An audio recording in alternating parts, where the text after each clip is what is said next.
Hello, my name is Tony, and I'm going to show you today how I'm going to set up a jig basically for making an MFT style table, clamping table that you can clamp anywhere in the middle of. Some people have the Festool MFT tables, and this could work as an option to making your own tops. So some people want to be able to make larger ones and various sizes, so this is kind of a solution I came up with, and not completely my idea, using pegboard as a way to lay stuff out, but I made this template here. Basically I had the CNC'd out. It's got 4 pins in it, and it mounts to my OF 1400 Festool, but I also made a pattern so this could actually fit on the Porter cable plunge base as well. Essentially this will sit mounted to the bottom of the router, and using a pegboard you can actually drop this into the holes and then plunge your 20mm holes in the case of the Festool, or you could even go 3/4 if that's the size of bench dogs you might have or whatever. So it's pretty versatile. So I'm going to actually pre-drill my pegboard here in order to get it set up for going in, actually boring the tops that I want to do. It's good to lay it out first. What I'm going to do first is essentially lay out my hole pattern. Grab a pencil here. There we go. And I want to go basically 4 inches on center. So I'm going to go through and move my template here and just mark out all my spacing, so that way when I go to do this I don't accidentally get offline, because it's easy to maybe not go a full 4 or over, and then your pattern's not uniform. So I'm going to do that first, and then I'm going to actually get this mounted to the router, and then from there I'll start popping all the holes out for the template, and then after that I can go ahead and make my top. Okay, so now I've got this set up. I've got my plate attached to my router, and the difference, one thing you can do is you can also mount this to the Porter cable plunge base. It just doesn't have the dust collection that my Festool router has here, so that's why I'm going with this one. Besides, I really like my Festool. Anyway, so what I'm going to do is I drew out where all my holes are going to be, so that way I can kind of follow that pattern. All I need to do is drop my base in and make sure it's fully seated, and then I can go ahead and start plunging and cutting holes. So I'm going to start with the first one here.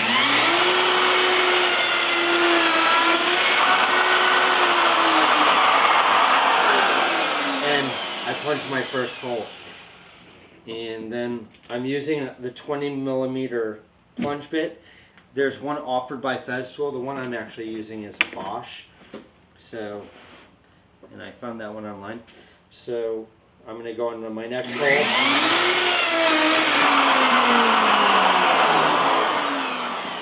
And I can just keep moving through these.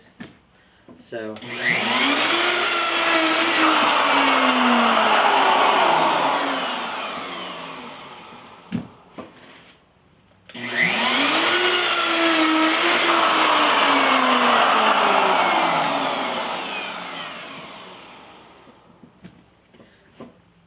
And you want to just make sure it's completely seated. You'll notice it doesn't shift in the peg. It's a tight fit, which is nice.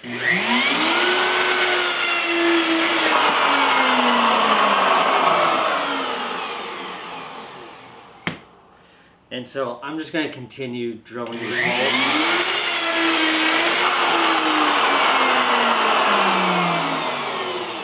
until they're all completed.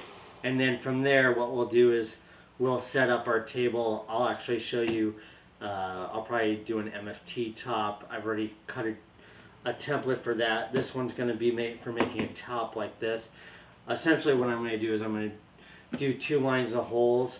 That'll allow me to plunge my first set, and then I can actually move it over and then drop in a couple of quaz dogs or parf dogs or whatever, and then it'll allow me to move down the table without having to make a jig as big as the table. That would be one way to do it, or you could do it this way where you can kind of move it down once you have your template all set up from there.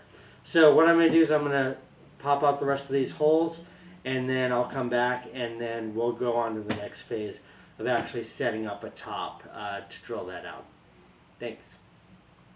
Okay, I just want to show you, I drilled out the top, and one reason why I like to kind of pre-drill this before I just go straight through and just go ahead and do this into my final version of a top is a little tape here. Essentially, I got distracted.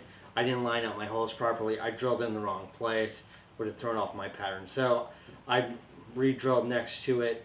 There's enough space, so there's strength in there. But essentially, I just put a piece of tape over it so I don't, line up on that hole. So now it'll make it a lot easier because I can see where I need to drop my router before you're just kind of going through and just trying to look for the right places to drop it in. So this will make it a lot easier down the road. So now what I'll do is I'll actually, I'm going to set up a piece of wood for MDF that I've got for my MFT table, and I actually made a full jig that's the full size of my MFT table. So I'm going to do that one. Again, this is going to be set up more for doing a large top, because what I can do is essentially, I'll clamp this down to the edge of my my table, and then I can set my first row, do my first 2 rows of holes for my my parf dogs, and then I can move it over one, drop in my parf dogs to keep this aligned, do another one, move it over, do another row, move it over, do another row. So I don't need to have a full tabletop that I can clamp down. That's another way to do it, but this will take up a lot less space than the size of my table here, which is about 49 by 66. So it's the full width of an MDF sheet, which is 49 inches, and then cut down a little bit this way to 66. So, but I'm going to go ahead and set up my MFT top, and then I will get plunging on that. So what I've got here is essentially I have my MFT table laid out. I actually made this this template earlier, and it's got all the holes already pre-drilled, and it's actually sized for my MFT top. So that way all I have to do is cut out a new top the size I need it. Since it's not super big like this top, I don't want to make one quite as large as the top I have for my off-feed table for my table saw. So what I've got here essentially is just a template that's the size of an MFT top. I actually cut it top to size, and so it actually stops here and follows around.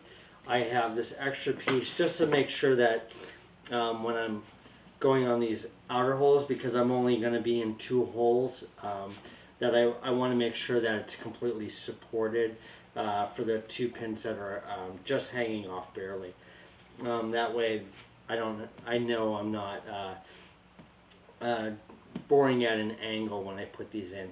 What I'm actually going to do is I'm going to first go ahead and do the 4 corners, and then I'm going to drop in, I have these parf dogs, I'm going to drop these in, and that'll help lock everything in so it doesn't shift. I'll still have it clamped just to, add added insurance so everything stays in a nice grid and nice and clean and straight. So I'm going to go ahead and do that, and then we'll see where our top comes along. And I set this up, I changed my plunge depth, so now I'm going to be boring all the way through 3/4 inch MDF. I also have waste board underneath, so I'm not drilling into my top. So make sure you're not drilling down onto something you want to save. And then you can go from there. So when I do this plunging, I'm going to essentially go in kind of pulse it down. I'm not going to go straight through. I found that if you try to bore straight through, you start getting burning on the inside of your hole. So do it in you know, little bits, so that way you're not burning the wood up.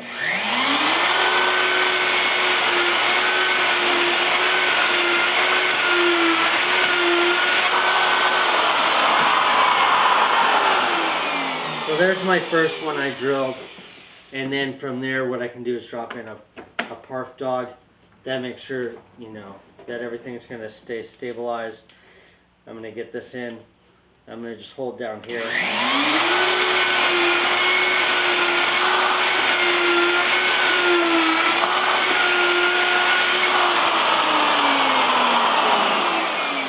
There's my second hole, and I can work my way around. But what I'm going to actually do is I'll do this side, so that way I know my everything stays stable.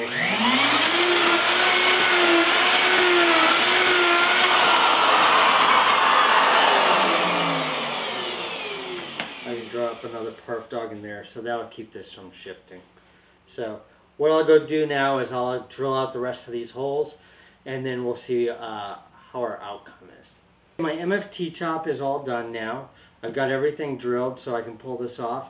A couple of recommendations to make this even easier, which is nice. I took a counter bore, and in between basically the four plunge holes that you're going to do, bore holes, I put right in the center, I took a countersink bit and just lightly countersunk each one of these with the drill. Basically because that's where your pins are dropping from your template, so it makes it really a lot easier for everything to line up when you're going to go from one hole to the other. The other recommendation I definitely want to make is when you're using your router to cut all your holes, make sure you keep the orientation of the template in the same direction. Don't rotate your router on each hole, because if there's the slightest error in the template or the jig or whatever, it'll help keep everything aligned. You want to keep everything exactly the same. So you want to move your router throughout the table in the same direction. You never want to rotate in a different direction, because if there's just a slight amount of error, whether it be the arbor or whatever, it'll always keep in that same direction, so everything will align in the end. So that's an important thing. So I've got basically all this done, so I'm going to pull off my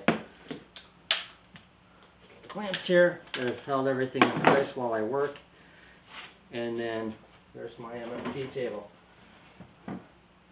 So got that all finished. So yeah, I'm pretty happy with the outcome of that. So now what I need to do is go back, figure out where I got to drill my mounting holes for my MFT table, and then I can drop this in. The MDF I used here is actually not standard MDF. I actually use a lot of times ultralight, so I had some ultralight MDF laying around. So that takes about 33% of the weight off of the tabletop itself. So that'll lighten my table a little bit, which is going to be nice. Another thing I think I'm going to do is I'm going to probably just chamfer the edges of these using a chamfer plane. Just kind of break the edges and such, so that'll be a little bit nicer on the table. But essentially, I've got, you know, everything's laid out evenly. I've got even distance here and here and here and here. That's how I made my template, so everything lined up in the middle. And I've got all my holes. I've got it, you know, and then I can drop my parf dogs in, and so they're nice in there and tight. So, nice tight. So, basic layout. If you're doing this, also, if you're doing it for your MFT top, where you're going to use it as a cutting surface, there's not necessarily a guarantee that all the pegs are on the pegboard absolutely perfectly aligned. I found, you know, that there can be just, you know, thousandths of an inch off. So if you're squaring it and you're building your tops like this to save money, I'd square it with a square rather than squaring it with parf dogs, just to make sure. You can do a test run to see how square your top has come out before you start cutting. But if you find that maybe your holes are just, you know, thousandths of an inch off, and you're not getting the perfect square you want for your cutting table, I do recommend using a square to do that. I have the, excuse me here, I have a woodpecker square. This is generally what I use. Some people have the nice large 18-inch triangle by woodpecker, but this is what I'll use to kind of square everything up on my table and then go from there. So anyway, if you have any questions, drop them down into the comments down below, and I will probably be working out on getting some production made of those templates, so I'll probably have those available down in the comments. If you're interested in those, you'll hopefully be able to find those online once I get that all figured out. So my name's Tony. Thank you for checking out this video. Just a little last bit here I thought I would do at the end of the video here. I basically wanted to lay out to see how square this actually laid out. And what I did was, I've got, a little tight because they're good. I've got just a 32-inch track that I just wanted to try out on here. I've got some rail dogs on there.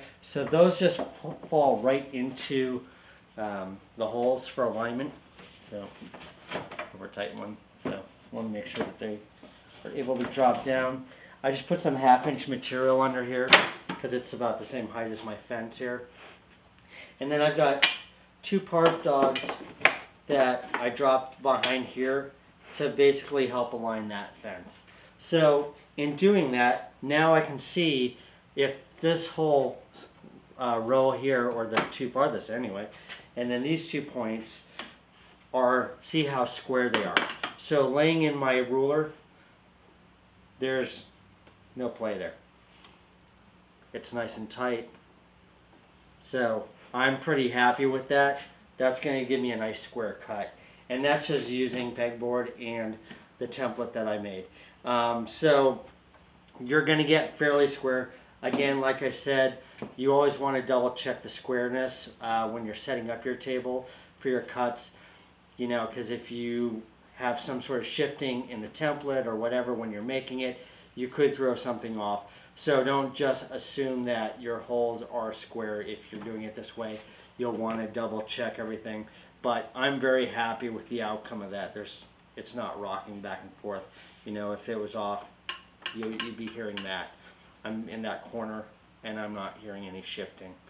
So I'm pretty happy with that. So I have a nice square top. I already chamfered the edges over, so that's you know, less likely to chip, and I'm pretty happy with my top.